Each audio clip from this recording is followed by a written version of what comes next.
Hey, Dr. Elrich, this is Michael Roper. Sorry to be doing this on my cell phone, but we've had our power go out for the past couple days and had some connection issues, and we were out of town prior to that.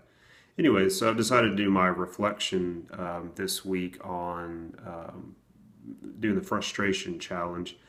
I've worked with a boss who, as the book described, was kind of a chameleon leader. She's very controlling, and she loved to micromanage. She always tried to, act appropriately as to who she was around, whether it was staff, whether it was administration.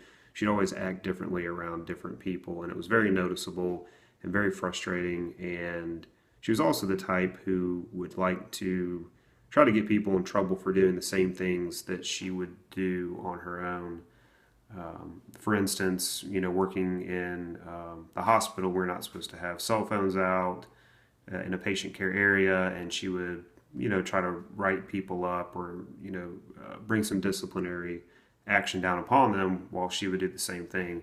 It made people very frustrated, and that mixed in with her authoritative personality, very strong type A personality, made a lot of the staff not want to be around her. We kind of felt as if we were children and she was trying to act like she was our mother. So obviously very frustrated by myself and much of the staff. So some things I can do to help better mitigate that relationship or the problems I have with my boss would be to identify some common ground areas, which I've actually done in the past, and we do have quite a few areas that we both enjoy. We both love sports, especially local college sports. We are big into philosophy, politics, just different discussions like that.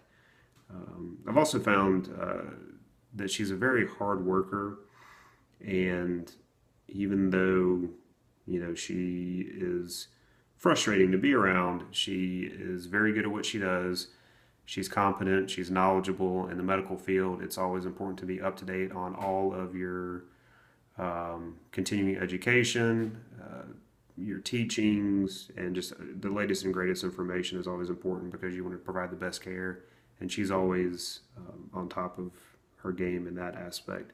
So I think, being able to compliment her in public, to find some common ground with her, and to know that even though she may act a certain way around us, that she is a competent and she's obviously a decent human being in general.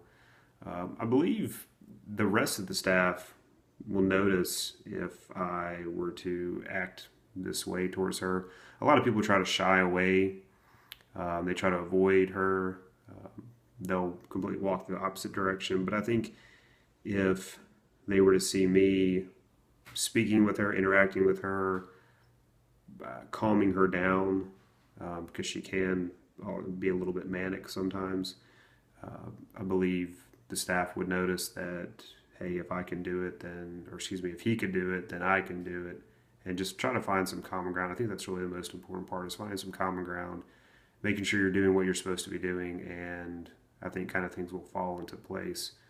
Um, I believe by doing this, I can help build influence because it helps establish me as the type of person who can work with anybody.